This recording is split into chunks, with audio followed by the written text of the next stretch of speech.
नमस्कार दोस्तों, एक बार फिर से स्वागत है आपका मेरे यूट्यूब चैनल पर। तो दोस्तों, आज की ये घटना शुरू होती है छत्तीसगढ़ से। छत्तीसगढ़ में सरगुजा क्षेत्र है, वहीं पर जो है एक गांव लगता है गांधीनगर। तो वहाँ पर दोस्तों राम कुमार नाम का शख्स रहा करता था, जो कि ड्राइवर था। मतलब उसके पास कार थी और जो लोगों को ले जाना छोड़ना, इस प्रकार से बुकिंग वगैरह करना, इस प्रकार से काम था। और उसकी जो गाड़ी होती है दोस्तों, खुद की गाड़ी होती है। मतलब वो टैक्सी चलाया करता था राम कुमार। अब राम कुमार की दोस्तों शादी हो जाती है, और शादी होती है, उसकी वाइफ का नाम होता है सुधा। सुधा से शादी होती है। सुधा दिखने में काफ़ी खूबसूरत थी और करीब इनको शादी के 1 साल हो जाते हैं। अब दोस्तों सब कुछ बढ़िया चलता है। अब लेकिन राम कुमार, सुधा और साथ ही साथ राम कुमार की मम्मी, या बोले तो सुधा की सास भी रहा करती थी, जिसका नाम होता है द्रौपदी। तो ये तीनों लोग जो है रहा करते थे कि घर में। अब सब कुछ ठीक चलता है, लेकिन ये जो सुधा थी राम कुमार की पत्नी, इसको थोड़ा सा दोस्तों सजने संवरने का ज़्यादा शौक होता है, पैसे खर्च करने का थोड़ा सा ज़्यादा शौक होता है। अब राम कुमार उससे बोलता है कि ज़्यादा पैसा खर्च मत किया करो, क्योंकि मेरी इतनी आमदनी भी नहीं है कि जितना तुम पैसा खर्च करती हो। तुम पैसा कुछ ज़्यादा खर्च करती हो।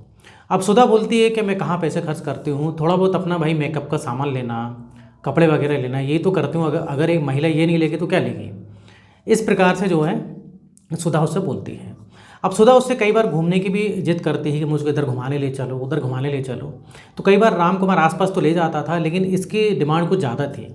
इसको कहीं भाई शिमला घूमना है, कहीं इसके अलावा शिमला के अलावा गोवा जाना है, इस प्रकार से इसकी थोड़ी सी डिमांड ज़्यादा रहती है।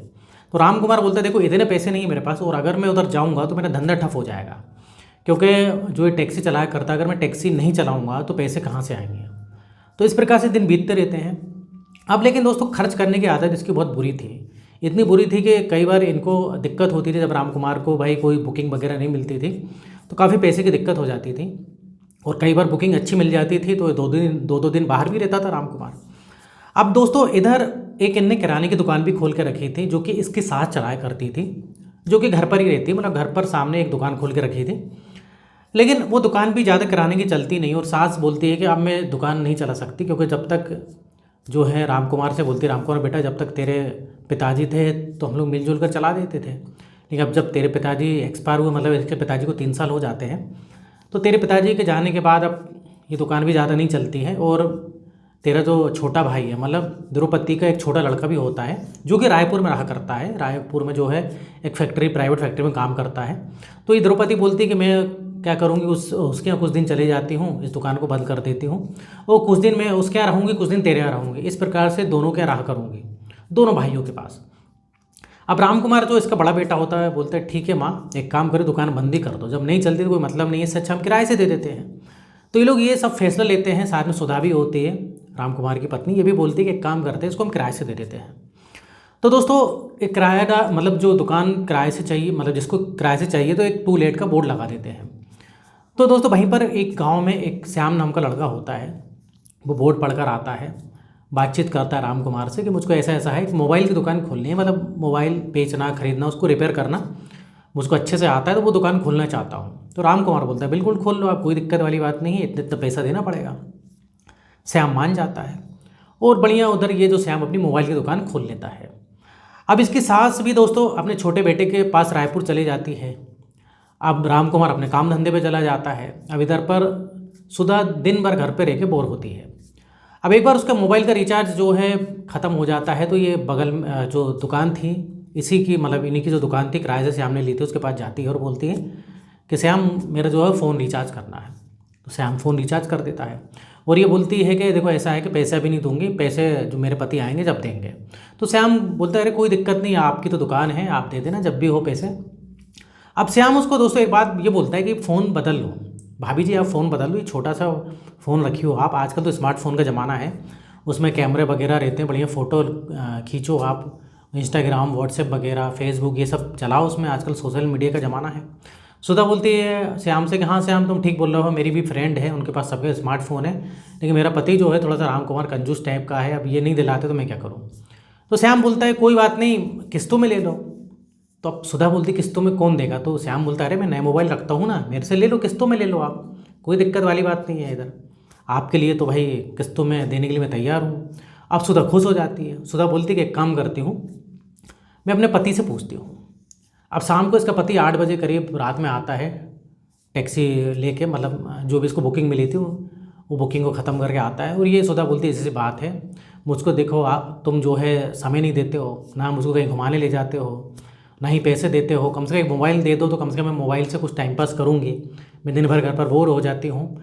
तो ये राम कुमार बोलता है, देखो मेरे पास इतने पैसे नहीं, स्मार्टफोन महंगा आता है, आज के रेट में 12-15 हज़ार, कम से कम 12-15 हज़ार रुपये से कम कोई फ़ोन नहीं आने वाला, इतना इकट्ठा पैसा नहीं है। तो ये इसकी वाइफ जो होती है सुधा बोलती है कि ऐसा है कि हमारे अपने इधर जो श्याम ने दुकान खोली है वो किस्तों पे फ़ोन देने के लिए तैयार है। वो बोल रहा था, भाभी जी मैं किस्तों पे देने के लिए तैयार हूँ, ऐसी सी बात है। अब राम कुमार भी सोचता है, ना जाने क्यों, बोलते हैं चलो ठीक है, सुधा पीछे पड़ी रहती है, इसको दिला देता हूँ। और श्याम के पास ये राम कुमार जाता है और वो फ़ोन इससे ले लेता है और श्याम से बोलता है मैं किस्तों में पैसे दूंगा हर महीने। तो श्याम बोलता है कोई दिक्कत नहीं, भाभी जी से मेरी बात हो गई थी। अब ये जो है सुधा को वो फ़ोन दे देता है, कौन, राम कुमार। और राम कुमार जब फ़ोन सुधा को देता है तो बड़ी खुश हो जाती सुधा, चलो कम से कम एक तो उसके पति ने बात सुनी। अब दोस्तों इधर पर सुधा जो है कभी कभी उसके कुछ फंक्शंस वगैरह इसके समझ में तो आते नहीं हैं, तो अक्सर ही श्याम के पास जाया करती थी। श्याम उसको समझाता था, देखो ऐसे ऐसे ही चलता है, उसमें इंस्टाग्राम व्हाट्सएप कैसे चलाते हैं, फेसबुक कैसे चलाते हैं, उसकी आईडी बनाती है। इस प्रकार से इसकी अच्छी बातचीत होने लगती है। और इधर पर जब भी रिचार्ज का मन करता था, जो भी रिचार्ज श्याम कर देता था, श्याम बोलता पैसे की कोई दिक्कत नहीं भाभी जी, जब देना हो देना, नहीं देना हो मत देना। इस प्रकार से कुछ बातचीत होती है। अब दोस्तों ये धीरे धीरे अभी क्या करता है कि श्याम उसको कई बार मैसेज भी करता व्हाट्सएप पे, मतलब उसको जब सिखा रहा था तो इसने उसका नंबर ले लिया था, व्हाट्सएप पे जो है मैसेज करता और ये भी उसको व्हाट्सएप पे चैट करती। तो कभी कभी श्याम जो है रात में घर रहता तो अपनी सेल्फी लेके भेजाता। इस प्रकार से इनकी बातचीत अच्छी होने लगी सुधा और श्याम की। अब दोस्तों बातचीत इधर ऐसे ही नहीं, इनकी दिन दिन भर बात होती थी। अब राम कुमार इसका पति तो चला जाता था भाई अपनी गाड़ी लेके, ड्राइवर था वो, जहाँ भी बुकिंग मिल जाए, कई बार तो एक दिन नहीं आता था, 2 दिन, कई बार तो दूसरे दिन आता था। लेकिन इधर जो है इसका टाइम पास मोबाइल और श्याम के साथ अच्छा होने लगा। धीरे धीरे करते करते दोस्तों इसकी वाइफ का अफेयर हो जाता है इस दुकान वाले से, श्याम के साथ ही। और श्याम भी अभी जवान लड़का ही था, अब श्याम थोड़ा नाले का ढीला आदमी भी था। अब दोस्तों श्याम एक बार बोलता है कि मुझे आप बहुत अच्छी लगती है भाभी जी, आप बहुत खूबसूरत हो, आपने कहाँ इस अपने पति से शादी कर ली, तुम्हारा पति तो इतना अच्छा दिखता भी नहीं है। अब सुधा बोलती है कि हाँ वो तो है, ये ना तो अच्छा दिखता है, ना ही मेरे कोई काम का है, ना ही मुझे कहीं घुमाने ले जाता है। अब मेरे घर वालों ने जहाँ कर दी मुझे करनी पड़ी, क्योंकि हमारे घर में ऐसा है कि जहाँ शादी फिक्स कर दें वहाँ शादी करनी पड़ती है, हम लोग ज़्यादा खुद की पसंद से शादी नहीं कर सकते, ऐसा सुधा बताती है। तो श्याम बोलता है कि नहीं ये तो गलत है, आपको तो कोई भी अच्छा लड़का मिल जाता। इस प्रकार से इनका अफेयर हो जाता है। और एक दिन ये जब संबंध बनाने के लिए बोलता है तो पहले तो सुधा बोलती है कि अरे किसी को पता लग जाएगा। तो श्याम बोलता है किसको पता लगेगा, तुम्हारे घर पर तो कोई है ही नहीं। तो दोनों की आपसी सहमति से सुधा के घर पर ही भाई दुकान बंद करके संबंध बनाता है। अब राम कुमार तो दोस्तों जैसे कि इसको पता कि जाता था मैं शाम से पहले आऊँगा नहीं, और कई बार तो रात होती थी तब भी फ़ोन कर देता था कि मैं रात को ही घर आऊँगा। अब इस प्रकार से दोस्तों चलने लगता है। अब ये सिलसिला दोस्तों करीब 6 महीने तक चलता है, किसी को कानो कान भनक नहीं होती है। लेकिन दोस्तों क्या होता है कि राम कुमार ये देखता है कि उसकी पत्नी जो है दिन भर मोबाइल में लगी रहती है। पूछता भी है तुम दिन भर फ़ोन में क्या करते हो, जब देखो जब तुम फ़ोन में कुछ ना कुछ करती रहती हो। तो ये बोलती है कि अरे कुछ नहीं, मैं मोबाइल ऐसे ही चलाती हूँ, क्या दिक्कत है, सभी लोग चलाते हैं। दिन भर फ़ोन में लगी रहती है। और इधर जो है कई बार ये राम कुमार ये भी नोटिस करता है कि उसकी पत्नी अब ज़्यादा उससे ना तो घूमने फिरने की डिमांड करती है, नहीं कहीं जाने की डिमांड करती है। क्योंकि वो घूमना फिरना दोस्तों उसका श्याम के साथ होता था, श्याम के साथ मार्केट जाती थी, कई बार श्याम के साथ मूवी पिक्चर भी चले जाती थी, राम कुमार को भनक नहीं। लेकिन कहीं ना कहीं दोस्तों राम कुमार को थोड़ा सा शक हो जाता है। और राम कुमार को शक हो जाता है, कुछ लोग ऐसा बताते हैं कि भाई ये जो दुकान वाला है तुम्हारे घर में बीच में जाता है। अब जब राम कुमार अपनी पत्नी से पूछता है कि ये अपने घर में अंदर क्यों आता है, जब इसकी दुकान वहाँ है तो घर में क्यों आता है, तो सुधा भी झूठ बोल देती है, बोलती कि अरे वो पानी लेने आता है, कुछ भी बहाना मार देती है। लेकिन कहीं ना कहीं राम कुमार को शक होता है कि ये कुछ ना कुछ गड़बड़ है इधर। अब दोस्तों राम कुमार क्या करता है, श्याम से दुकान खाली करवा लेता है। बोलता है कि मुझे ज़रूरत नहीं देने की किराए से, मैं किसी को किराए से नहीं दे रहा, खाली करो। अब श्याम बोलता है कि अरे भैया कोई गलती हो गई क्या है क्या नहीं। सुधा भी बोलती है अरे तुम श्याम को क्यों मतलब श्याम को क्यों बाहर मतलब दुकान खाली करवाने के लिए बोल रहे हो। तो ये राम कुमार बोलता है तू चुप हो जा, तेरा जरूर कुछ ना कुछ लफड़ा है श्याम के साथ, ऐसा डायरेक्ट बोल देता है। अभी दोस्तों दुकान तो खाली करवा लेता है। अब लेकिन सुधा समझ जाती है कि इसके पति को शक हो गया है। और राम कुमार बोलता है, देख अगर मुझे पता लगा ये श्याम क्या या कोई भी लड़के के साथ तेरा अफेयर है तो तुझे उस दिन मैं छोड़ूंगा नहीं, तो सोच लेना अगर तूने कोई भी गलत काम किया तो। अब दोस्तों ये श्याम तो दुकान खाली कर देता है। अब इनकी लेकिन फ़ोन पे तो बात हुआ करती थी। अब ये बोलती है कि देखो आप कैसे मिलेंगे, अब सुधा बोलती है तो श्याम बोलते चिंता मत करो, हम होटल में मिला करेंगे। अब लेकिन होटल में दोस्तों इधर पर आसपास कोई होटल नहीं थी, और आसपास अगर होटल में चले भी गए तो कोई भी पहचान वाला मिल सकता है। तो श्याम बोलता है कि हम इधर शहर से दूर जो है कुछ होटलें ऐसी होती हैं जहाँ पर ज़्यादा कोई आता जाता नहीं है, वहाँ चलेंगे। तो दोस्तों अब ये श्याम और सुधा राम कुमार की बीवी का जो है होटलों में मिलना जुलने लगे, होटलों में इस प्रकार से संबंध बनाते हैं। अब दोस्तों इस प्रकार से चलता रहता है। अब राम कुमार कई बार इसको फ़ोन लगाता है तो ये फ़ोन नहीं उठाती है, क्योंकि ये उस समय श्याम के साथ रहती है। अब फ़ोन नहीं उठाती है तो राम कुमार पूछता है, जब थोड़ी देर बाद रिटर्न जब कॉल करती है तो ये पूछता है इसका पति, तुम फ़ोन क्यों नहीं उठा रही थी? तो ये झूठ बोल देती कि मेरा फ़ोन साइलेंस पे था, मैंने देखा नहीं था, कहीं ये तो वो कुछ ना कुछ बहाना ये मारा करती थी। एक बार राम कुमार जल्दी आ जाता है तो घर पे ताला लगा हुआ था। अब ये फ़ोन करता है तो इसकी पत्नी उठाती, इसकी पत्नी होटल में थी। ये बोलती कि अरे मैं कुछ नहीं, बस आ रही हूँ, थोड़ा सा मैं ब्यूटी पार्लर आई थी, कुछ ये मेकअप करवाने, कुछ भी ऐसा झूठ बोल देती है, तो थोड़ा समय लग जाएगा। अब इधर पर दोस्तों राम कुमार कहीं ना कहीं शक तो हो गया था क्योंकि उसने कुछ झूठ बोल रही इसकी पत्नी, लेकिन उसके हाथ में कोई सबूत नहीं लगा।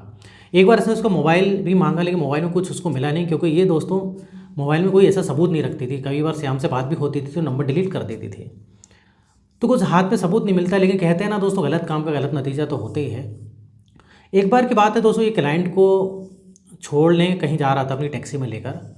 अब वो क्या देखता है राम कुमार कि उसकी पत्नी जो एक होटल थे, होटल से उसकी पत्नी और श्याम उस होटल से बाहर निकल रहे हैं। अब ये दोस्तों देख के वो हैरान हो जाता है, लेकिन उस समय उसके क्लाइंट थे और वो परमानेंट क्लाइंट थे, उनको कहीं पर छोड़ना था इसको। अब उस समय तो कुछ नहीं बोल पाता है दोस्तों। उस समय ये सीधा क्लाइंट को छोड़ के शाम को जाता है शराब पी के, दारू पी के जाता है शराब पी के, और अपनी पत्नी से बोलता है सुधा से, आज तुम कहाँ गई थी, कहीं गई थी कि दिन भर घर पर ही थी? तो सुधा बोलती है, अरे मैं तो दिन भर घर पर थी, मैं कहीं नहीं गई थी। तो अब राम कुमार फिर से पूछते हैं, तू अच्छे सोच के बता, घर पर ही थी ना, कहीं गई तो नहीं थी? तो ये बोलती कि इसको कुछ डाउट लगता है सुधा को। बोलती कि अरे हाँ, मैं थोड़ा सा सब्जी लेने गई थी मार्केट बस। अभी राम कुमार फिर से पूछता है और इसके अलावा? तो सुधा बोलती मैं कहीं नहीं गई इसके अलावा। अब उधर ही ये पिटाई करना चालू कर देता है राम कुमार, क्योंकि राम कुमार ने देख लिया तो होटल से निकलते हुए। अब इधर होटल से निकलते हुए देखा ही नहीं था दोस्तों, वो होटल में जाके कंफर्म भी करके आता है बाद में कि कौन कौन आया था, उनकी आईडी भी पूछ के आता है। तो इसकी बीवी और उस श्याम ही गए थे। तो अब इसको काफ़ी पिटाई करता है और बोलता है कि अब तू सच सच बता, तू कहाँ गई थी? तो इसकी पत्नी जो है फिर कोई उपाय नहीं रह जाते। राम कुमार बोलता है मैंने सब देख लिया, तू किसी होटल में गई थी, पूरा प्रूफ है मेरे पास, सच सच बता दे। तो इसकी पत्नी सच सच बता देती है, बोलती मुझे माफ़ कर दो, मेरे से गलती हो गई। लेकिन दोस्तों ये राम कुमार बोलता है कि तेरे से गलती हो गई वो ठीक है, मैंने तुझे पहले ही बोला था, अगर मुझको पता लगा तो मैं तुझको छोड़ूंगा नहीं, और तूने मुझसे झूठ बोला, वो तो आज मैं नहीं देखता, तो तेरा ये कारनामे पता नहीं कब से चल रहे थे, कई महीनों से ये जो है चल रहा था। अब दोस्तों इधर पर राम कुमार काफ़ी गुस्से में था, उसको इतना नशा था कि वो उधर ही अपनी पत्नी का दोस्तों गला दबा के उसको मार देता है। लेकिन वहाँ पर वो मरी नहीं थी, वहाँ पर सिर्फ बेहोश हुई थी। लेकिन इधर ही उसका जो है मन नहीं भरता, वो किचन से चाकू लाता है, चाकू से अलग उसकी बीवी पर कई बार करता है। क्योंकि राम कुमार दोस्तों थोड़ा सा क्या है कि गुस्से वाला आदमी था और वो अपनी पत्नी पर बहुत भरोसा करता था। इधर उसकी पत्नी ने काफ़ी चिल्लाया कि माफ़ कर दो, लेकिन राम कुमार बोलता है कि मैंने तो पहले ही बोला था, मैं तो उसको छोड़ूंगा नहीं, अगर तूने मेरे अलावा किसी और की तरफ नज़र उठा के भी देखी, और मार देता है। मारने के बाद दोस्तों ये खुद ही थाने जाता है और बता देता है कि मैंने अपनी बीवी को मार दिया। पूरी कहानी बताता है, ऐसी सी बात है, इसका चक्कर श्याम के साथ था। अब पुलिस वाले बोलते हैं कि ऐसा था तो तुमको तलाक दे देना था, लेकिन राम कुमार बोलता है नहीं, मुझको तलाक नहीं देना था, मैंने उससे पहले ही बोल के रखा था अपनी पत्नी से, अगर तूने ऐसा किया तो मैं तो उसको जान से मार दूंगा, और उसने उसको जान से मार दिया। अब पुलिस वाले बोलते हैं कि तुमने भाई अपनी बीवी को तो मार दिया, श्याम को क्यों नहीं मारा? तो ये दोस्तों बताता है मैं श्याम के घर भी गया था, लेकिन श्याम जो है मुझको मिला भी, लेकिन वो जो है दोस्तों वो भाग जाता है, क्योंकि उसको शक हो गया था मेरे ऊपर कि आज जो है उसके साथ जो है मैं कुछ गलत कांड करने वाला हूँ। तो वो श्याम जो है बच जाता है, और फिर वो बोलता है कि पूरी गलती मेरी पत्नी की थी, कोई श्याम ज़बरदस्ती तो की नहीं थी, ये मेरी पत्नी जो थी, श्याम बेसा था, लेकिन मेरी पत्नी को तो भाई ऐसा नहीं होना चाहिए था ना, भाई लड़का ठीक है, श्याम की जगह कोई दूसरा लड़का होता। तो इस प्रकार से दोस्तों ये राम कुमार ने जो है अपनी ही पत्नी को मार दिया। तो ये थी दोस्तों आज की घटना। तो दोस्तों इधर मेरे वीडियो बनाने का पर्पस जो था, मकसद इधर किसी का दिल दुखाना नहीं, ठेस पहुंचाना नहीं, बल्कि आपको सतर्क करना है। इस प्रकार जो शादी के बाद अफेयर होते हैं तो भाई कुछ ना कुछ कांड जरूर होता है। या पत्नी अपने पति को मरवा देती है, खासतौर पे आजकल ऐसे ही चल रहा है, या फिर पति अपनी पत्नी को मरवा देगा, या पति अपनी पत्नी को मार देता है। अगर आफ्टर मैरिज इस प्रकार से अफेयर होते हैं तो कुछ ना कुछ दोस्तों कांड तो होते ही हैं। तो इसलिए शादी के बाद खुशी इसी में है कि भाई इस प्रकार से अफेयर ना करें। सुधा की गलती थी, और सुधा को काफ़ी भाई इस प्रकार से शौक था मोबाइल का सजने संवरने का, और श्याम काफ़ी उसको पैसे भी देता था। राम कुमार देता था, लेकिन इतने पैसे भाई रहते नहीं थे, क्योंकि वो टैक्सी वाला कितना पैसे कमाएगा। कभी टैक्सी चली नहीं चली टैक्सी, कभी फिर उसकी कार का भी मेंटेनेंस रहता था। तो इस प्रकार से, और कार भी उसने किस्तों में ली थी, उसकी अलग EMI चुकाता था। तो ये सब समझना चाहिए था सुधा को। गलती वैसे इसमें सुधा की थी। अब राम कुमार ने उस जुर्म किया है तो उसको फिलहाल तो जेल होगी। तो ये थी दोस्तों आज की घटना। इधर वीडियो खत्म होता है। वीडियो पसंद है वीडियो को लाइक करिए, और इस तरह से वीडियो बना दे रहता हूँ। अगर आपने अब तक चैनल को सब्सक्राइब नहीं किया तो चैनल को सब्सक्राइब कर लें। तो फिर मिलेंगे नेक्स्ट वीडियो में, और यहाँ तक वीडियो देखने के लिए, बने रहने के लिए आपका बहुत बहुत धन्यवाद।